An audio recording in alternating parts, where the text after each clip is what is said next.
Now, this that we're going to be working on today is a Ford Escape 3.0. This is going to be the same thing as the Mercury Mariner with the 3.0. This is going to cover all the years that have the 3.0 and should help you if you blew out a spark plug and then blew them threads out of there. What a nightmare it seems like. But I'm here to tell you, it's not that bad. You can do it. I guarantee you. So, back here, and I've already took a bore scope and I looked down inside the holes and the threads are all gone. So we're going to end up repairing this. So the kit that I'm going to be using to repair this Ford 3.0 is going to be a 5.4 3-valve 4.6 3-valve engine kit, and it looks like this. And now I've done this procedure already, videos all shot, all that stuff, so I know that this works. This worked really, really well for the 3.0. I don't know why it's not marked on the instructions that it does, but it certainly worked well in this situation. I don't know the different kits that are out there to get this. This was the one that I bought. This was about $100. Wasn't super cheap, but I wanted to make sure that it was going to work. If it was going to work, I bought the more expensive kit to be able to do it.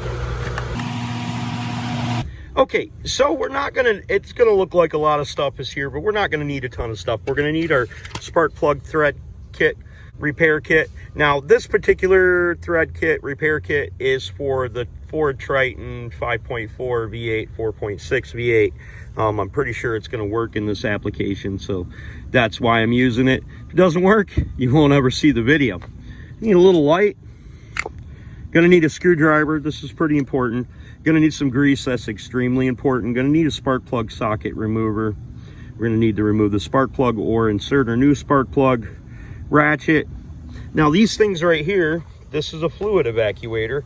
I'm gonna use it to suck out the debris out of the hole once I get it done. But you could also use a little vacuum cleaner and duct tape a smaller tube to the end of it and suck it out that way.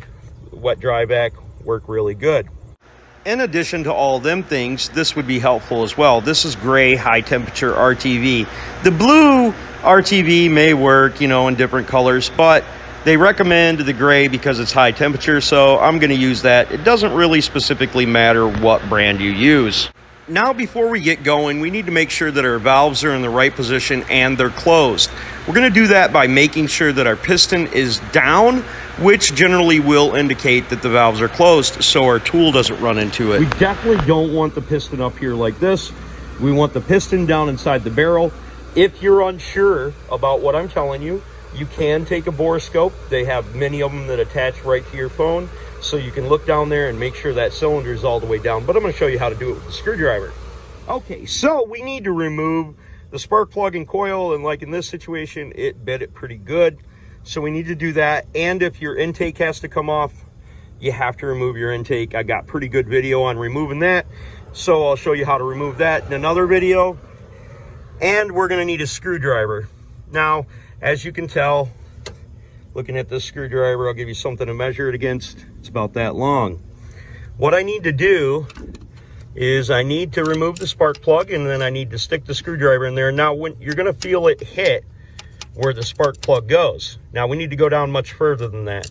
We need to make sure our piston's down, which in this situation, my piston is down. My screwdriver is actually hitting up against the hole right there, and it's dropped all the way down. What you can do is you could hop in the car, and even with the intake off, your spark plug coils disconnected, and your fuel pump relay unplugged. If you're worried about them types of things, I'm not going to worry about that for hitting this car over, because I'm just going to go like this with my key. Bink, bink, and I'm going to step out. I'm going to stick my screwdriver in there and make sure my piston's not up. Now, meaning you just get in the car, hit it, blink, check it. Okay, it's not down in the middle. Blink again. What this does is it closes the valves inside the engine, as I explained earlier. Then you make sure your screwdriver can drop down in there real well, and that means your valve should be closed. The other alternative, which I don't like and I'm not going to do, is remove the valve cover, and you can make sure it's off the lobes. That gets a little bit complicated for folks, and I don't quite understand that. So This is the simplest way of doing it, and you don't have anything to worry about. It's not going to start up on you, especially if you just unplugged all the coils. It definitely ain't going to start up on you. Or with the intake off of there, it shouldn't run anyways, but it could possibly run because it'll still suck in air and be putting in fuel if your fuel injectors are plugged in, etc., etc. So be mindful of that. But we're going to get going and fix this spark plug hole. Okay, my borescope was broken, so I'm giving you guys a pretty nice shot, and you should be able to see threads there, but you can't. So that's why we're doing this. Grabbing the tap tool portion of our kit, we're going to put this grease on every single groove on here so it'll catch the metal shavings as we cut into the new spark plug threads. Now taking out the extender tool out of our kit, we're going to have that all greased up and we're going to start cutting our new threads. Now we can quite simply drop that down inside the cylinder head, and because of our knurl being the same size hole, it lines up really, really well.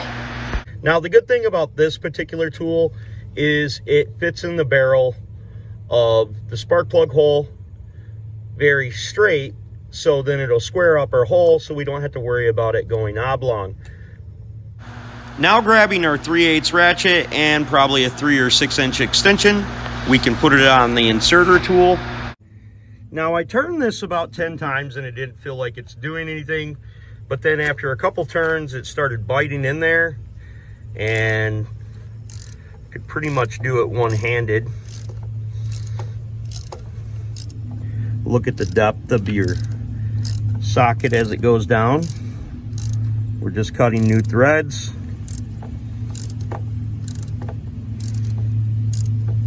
And it should bottom out when it's done. Now, you could crank this puppy down, but when it gets real solid, it's probably time to come back out. So we're gonna go ahead and remove this sucker out of here and take a look down inside there.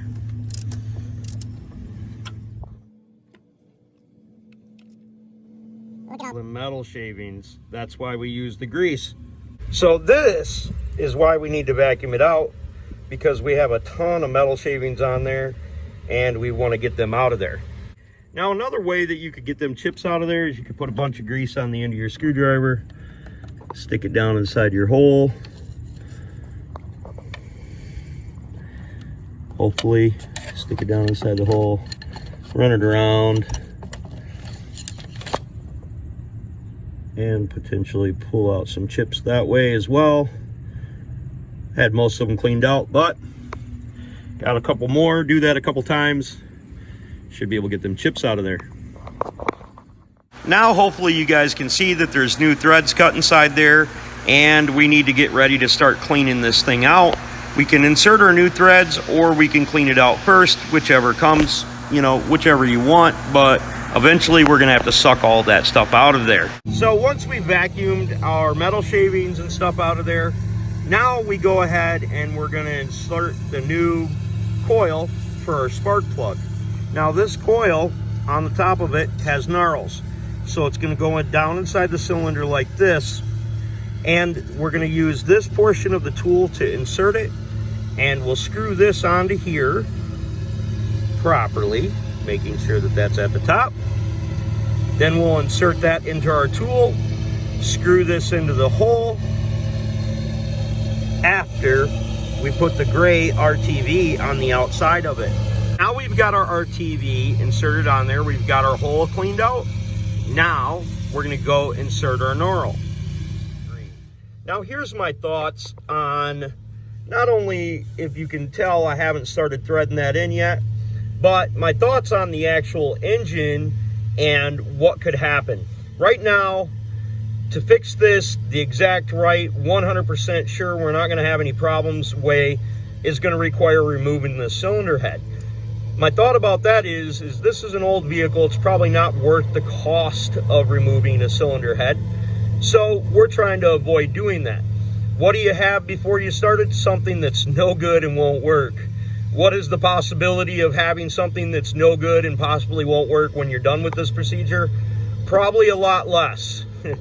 So thinking about the metal shavings dropping down in there or worrying about that too much is probably futile, because you've already got something that's junk now. So pay attention to where I have the level of my socket. I'm going to screw it down in there, and I'll show you the level of the socket once it's all the way inserted, and then you'll know. I know it doesn't look a lot different, but we could definitely tell that we were tight with the ratchet, because it becomes very, very hard to turn. I just snugged it up. Probably like 15 foot-pounds would be what I would think, maybe even 25. Now I'm going to try to remove the center portion of the knurl without that adhering to my actual new threads that I put down inside there. So we'll see how that turns out. Now it should have turned for half a second pretty tough, but then loosened up really quickly. Like, you can tell that the two halves are separate. So more than likely we should be able to just pull this right up off of here. I'm gonna unscrew it most of the way by hand, if at all possible.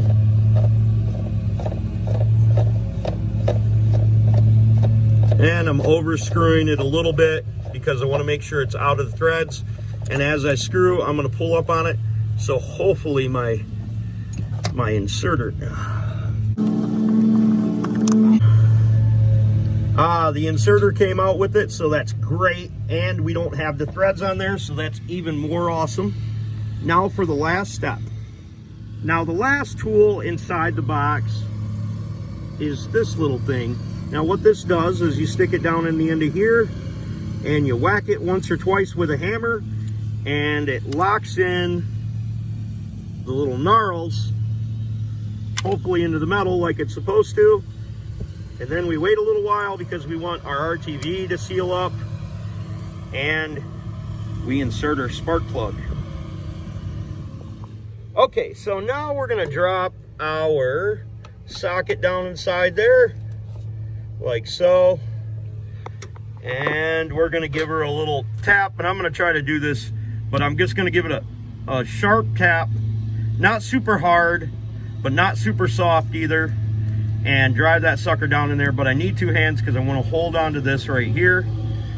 But I think just about right now, if you left it the way it was, it'd probably be just fine. This is a part of the kit and the way it's supposed to be done, so I'm gonna do it. When I was tapping this, it did feel like it was going down just a hair. You could barely feel it move, but it did feel like it moved, or did something anyways. And eureka. So we've got our new threads installed in there, and we need to do a little bit more cleaning up inside there now, but she's looking good. Now I'm gonna go get a new spark plug boot for this, and a new coil, and a new spark plug, and put that in there and see how she goes once we get the intake all back together. Okay, so if you have any concerns or doubts that one of your coils in the rear is not good after your spark plug blew out because the threads flew out of there, we can always remove one of the coils that are up in front that are very easy to change and put it in the back of there. Okay, so we've gotten everything tightened down.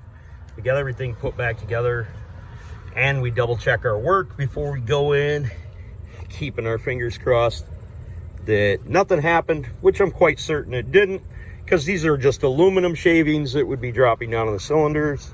And hopefully, if any of them got left in there,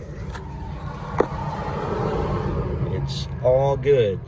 So my suspicion is that this is going to smoke a little bit when it starts up, and it's going to run a little bit rough for a couple moments, but all right, sounds good. Sounds good, sounds real good. Put our hand on the engine, and it doesn't feel like it's misfiring.